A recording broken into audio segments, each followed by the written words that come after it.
After achieving yet another historic record in music, Michael Jackson passed away suddenly. The news of the King of Pop's death now dominates the headlines. There was considerable concern that the body would be the target of kidnapping or vandalism. Under the influence of intoxicating substances, Michael Jackson depended on Conrad Murray, who, even aware of such risks, persisted in administering these medications.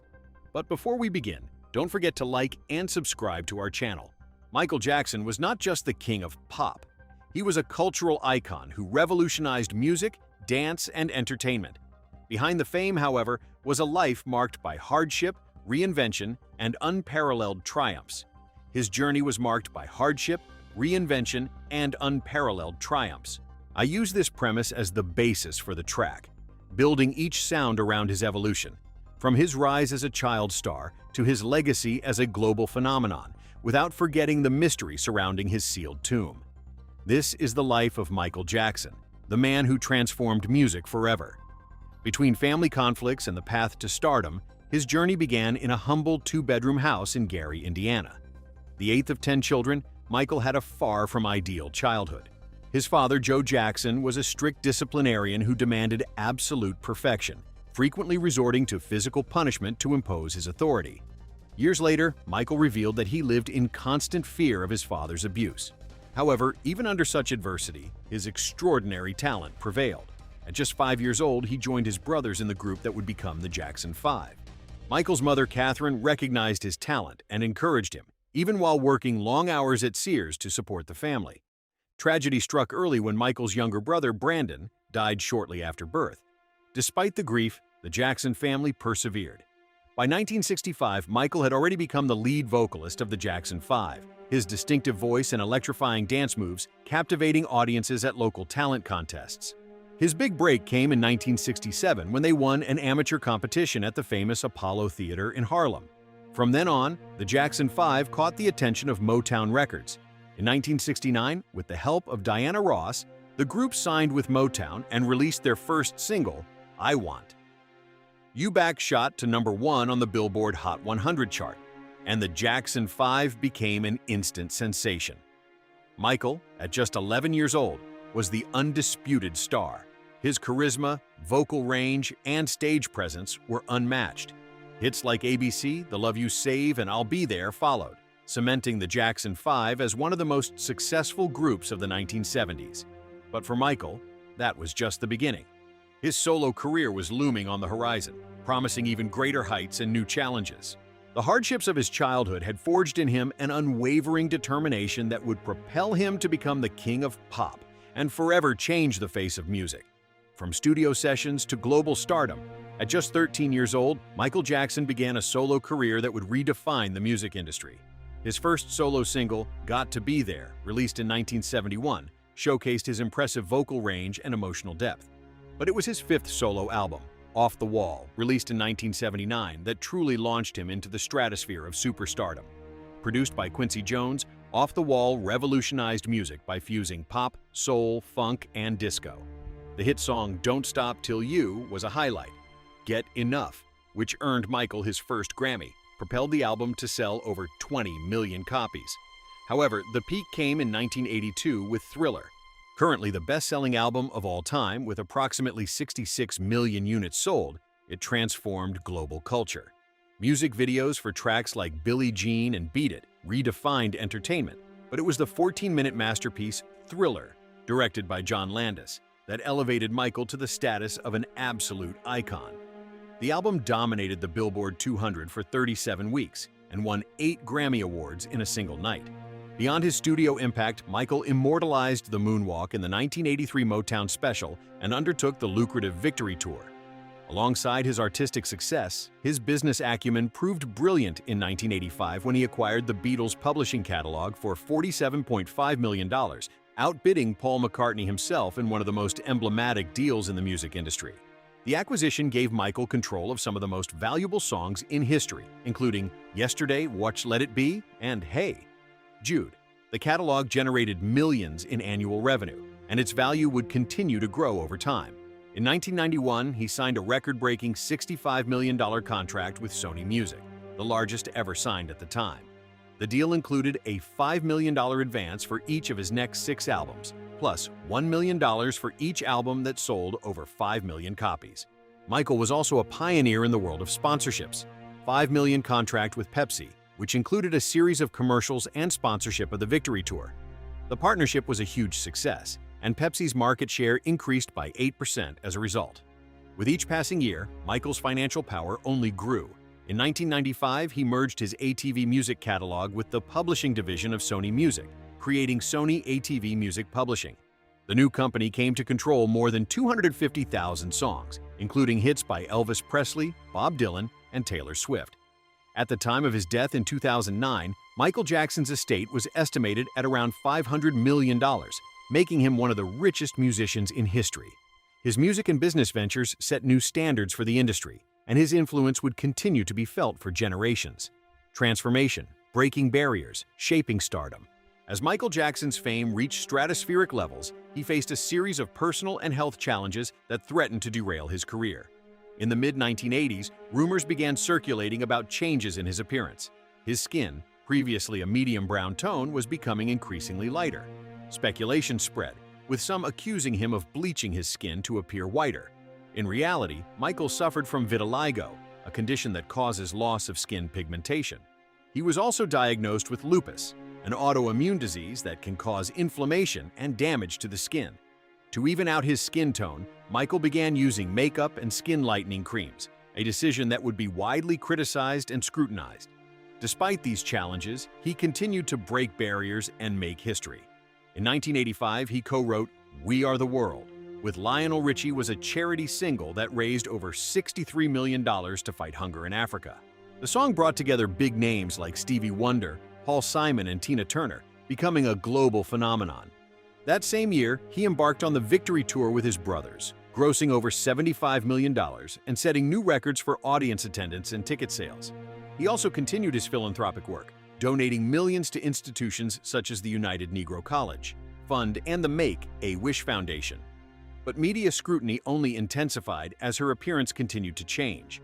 Rumors about excessive plastic surgery and skin bleaching persisted, overshadowing her musical achievements. In 1987, he released the album Bad, which produced 5 #1 singles and sold over 35 million copies worldwide.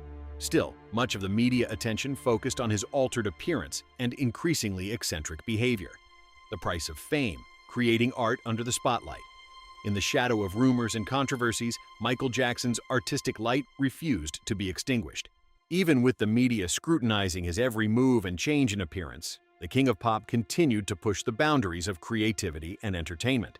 In 1986, he joined forces with legendary filmmakers George Lucas and Francis Ford Coppola to create Captain EO, a groundbreaking 3D film that combined music and dance with cutting-edge special effects. The 17-minute film, shown at Disney theme parks, cost an impressive $30 million to produce, the equivalent of over $70 million today. It became living proof of Michael's unparalleled star power and innovative spirit. The stunning visuals and captivating soundtrack with songs like Another made it a testament to his talent. Part of Me captivated audiences and further solidified their status as pioneers in the entertainment industry. Despite the media's fixation on his personal life, Michael remained focused on his art. In 1987, he released Bad, his first studio album in 5 years. The work featured a more aggressive and direct sound than his previous albums, with songs like Smooth Criminal and Dirty Diana exploring themes of social criticism and issues related to sexuality.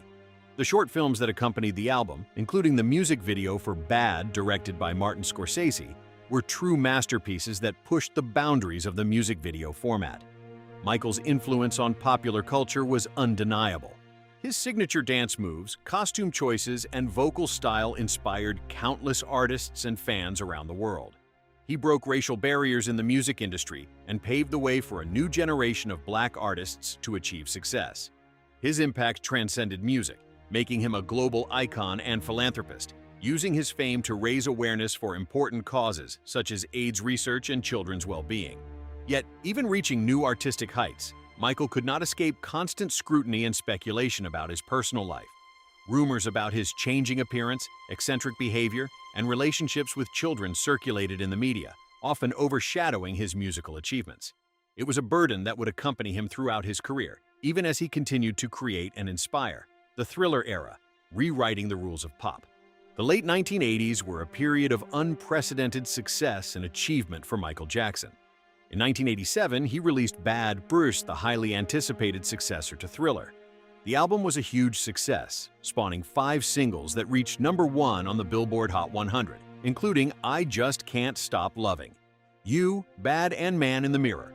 Bad sold over 35 million copies worldwide and cemented Michael as the biggest star on the planet. To promote the album, Michael embarked on his first solo world tour, the Bad World Tour. The tour was a gigantic production, lasting 16 months and featuring 123 shows in 15 countries. It grossed over $125 million, becoming the highest-grossing solo tour of its time. Michael's live performances were a spectacle of choreography, stage production, and pure charisma, with stunning renditions of his greatest hits and breathtaking dance routines. In 1988, Michael released his autobiography, Moonwalk Blasi, which offered a rare glimpse into his private life and creative process. The book was a bestseller, selling over 500,000 copies in its first year of release. It revealed the depth of Michael's artistic vision and his relentless pursuit of perfection in his music and performances. That same year, Michael acquired an extensive property in Santa Barbara County, California, which he named Neverland Valley Ranch.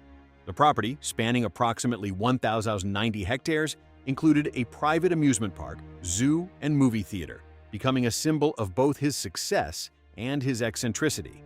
It was a place where he could escape the pressures of fame and give free rein to his creative spirit and childlike sense of wonder. Despite his extraordinary achievements, Michael remained in search of new challenges and opportunities. In 1989, he signed a record-breaking $65 million contract with Sony Music, the largest ever signed by an artist at the time. The deal included a $5 million advance for each of his next 6 albums, plus a $1 million bonus for each album that sold over 5 million copies. As the 1980s drew to a close, Michael Jackson was at the peak of his career. He had redefined the music industry and become a global icon, beloved by millions around the world. But even amidst unprecedented success, the seeds of his future difficulties and controversies were already being sown. The intense media scrutiny, the pressure to surpass his own achievements, and the weight of his relentless work ethic would begin to take their toll in the years that followed. As Michael Jackson's career reached stratospheric levels, his personal life became increasingly complex and controversial. In 1994, he surprised the world by marrying Lisa Marie Presley, daughter of rock legend Elvis Presley. The union was met with skepticism and speculation by the media and the public, who questioned the authenticity of the relationship and Michael's motivations. Despite the criticism, he continued with his music and philanthropic efforts. In 1995, he released the album History, Past, Present, and a Future, Book 1, a double album that brought together her greatest hits alongside unreleased material. The lead single, Scream, a duet with her sister Janet Jackson, was a defiant response to the relentless media coverage of her personal life. The album History demonstrated their continued innovation and boldness in music production and promotion. The short films that accompanied the project, including the post-apocalyptic Scream and the grandiose Earth Song, were remarkable for their scale and ambition. Earth Song, their environmental anthem, became a global success, reaching #1 in several countries and drawing attention to issues such as deforestation and animal protection. In his personal life, however, the challenges continued. His marriage to Lisa Marie Presley ended in divorce in 1996, amid rumors of infidelity and disagreements about having children. That same year, Michael married his second wife, Debbie Rowe, a nurse he met through his dermatologist. The couple had 2 children, Prince and Paris, before divorcing in 1999.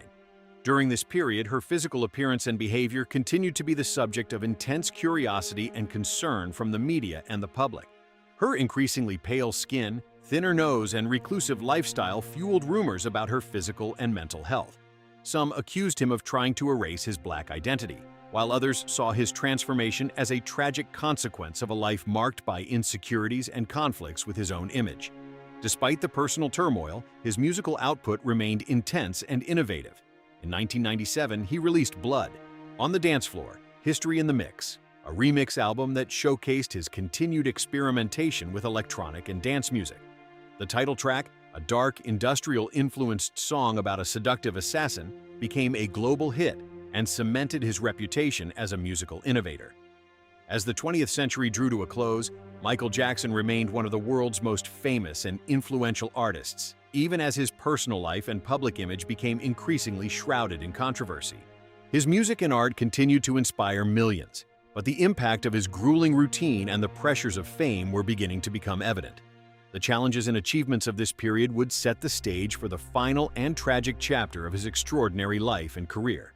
As his fame and influence reached unprecedented levels, so did the financial and legal challenges he faced. In 1993, he was accused of child abuse by a 13-year-old boy named Jordan Chandler. The accusations caused a huge stir in the entertainment industry and public opinion, placing Michael at the center of a media storm. Despite always maintaining his innocence, he ended up reaching an out-of-court settlement with the Chandler family, reportedly paying $22 million. The agreement was interpreted by some as an admission of guilt, while others saw it as a strategic decision to avoid a lengthy and potentially devastating trial. Regardless, the accusations had a profound impact on his public image and career. After the scandal, his finances began to deteriorate. His extravagant spending habits, including the upkeep of the Neverland Ranch and his vast art collection, strained his cash flow. He was forced to take out loans to cover expenses, and his debts began to mount. In 1996, he faced another legal problem when he was sued by former business partners, Stephen Hufflin and Arnold Klein, over a failed cosmetics venture. The case was settled out of court, but it represented another blow to his finances and reputation. Despite these challenges, Michael continued to be a positive force in the world through his philanthropic work. In 1992, he founded HEAL. The World Foundation is an organization dedicated to improving the lives of children around the world. The foundation has donated millions of dollars to children's hospitals, orphanages, and various social causes. However, not even his charitable actions were free from controversy. In 2002, the foundation was sued by a former executive director who alleged misuse of funds for personal expenses. The lawsuit was eventually dismissed, but it reinforced the complex web of financial and legal issues surrounding his life. With the arrival of the 2000s, his financial situation became increasingly precarious. In 2005, he was forced to close the Neverland Ranch due to mounting debts and maintenance costs. That same year, he was acquitted of child abuse charges in a widely publicized trial, which once again placed his personal life under intense public scrutiny. In the twilight of his career, Michael Jackson's star power remained as captivating as ever, even as his personal struggles threatened to overshadow his art. In 2009, the King of Pop announced a series of comeback concerts at London's O2 Arena, titled This Is It. The performances, initially planned as a 10-show residency, quickly grew to 50 sold-out shows, a striking reflection of Michael's enduring appeal and the unwavering devotion of his global fan base. Behind the scenes, however, Michael dealt with the physical and emotional toll of his relentless pursuit of perfection. He rehearsed nonstop, pushing his 50-year-old body to its limits in an attempt to deliver the spectacular performances his fans expected. Those closest to him worried about his health and well-being, but Michael remained determined to prove that he still possessed the magic that had made him a legend. Tragically, Michael would never have the chance to go on stage for This Is It. On June 25, 2009, just weeks before the start of the first show, he was found unconscious in his rented mansion in Los Angeles. Despite desperate attempts to revive him, Michael was pronounced dead at age 50, sending shockwaves through the music industry and the world. After his death, Michael's legacy as a cultural icon and musical innovator only grew stronger. His albums returned to the top of the charts, and his music videos accumulated millions of new views online. A documentary, This Is It, showcasing footage from rehearsals for the planned comeback shows, was released to critical acclaim and commercial success, offering fans a poignant glimpse of the magic that could have existed. Michael's influence on popular culture and the music industry is immeasurable. He broke racial barriers, revolutionized the format of music videos, and set new standards for live performances. His unique blend of pop, soul, and funk, combined with his electrifying dance moves and unparalleled stage presence, inspired countless artists from different genres and generations. In the years following Michael Jackson's death, a peculiar and persistent rumor began to circulate that the King of Pop had secretly converted to Islam before he died. The speculation was fueled by a series of alleged clues and coincidences, from reports of his supposed interest in Islamic teachings to claims that he had been seen wearing traditional Muslim clothing. The rumors gained traction in tabloids and on social media, with some even suggesting that Michael had changed his name to Mikhail as part of his alleged conversion. Others pointed to his friendship with influential Muslim figures, such as Cat Stevens, now known as Yusuf, Islam as evidence of his adherence to the faith. However, those closest to Michael quickly dismissed the rumors as baseless speculation. His brother Jermaine, who had converted to Islam in 1989, stated categorically that Michael had never made the Shahada, the Islamic declaration of faith. Family members and close associates reiterated that Michael Jackson maintained his Christian faith until the end, despite respecting all religions. However, rumors about a conversion to Islam in 2008 persisted, fueled by statements from Matt Fittis, a former bodyguard whose credibility has been questioned due to other outlandish claims. Thus, the truth about his spirituality remains an enigma, fueling the public fascination with his enigmatic figure. The mystery extends to his final resting place at Forest Lawn Memorial Park in California. Buried in 2009 in the Holly Terrace of the Grand Mausoleum, Michael's body lies in a high-security area, inaccessible to the public. Even without visible identification in the crypt, the site is constantly adorned with flowers brought by fans.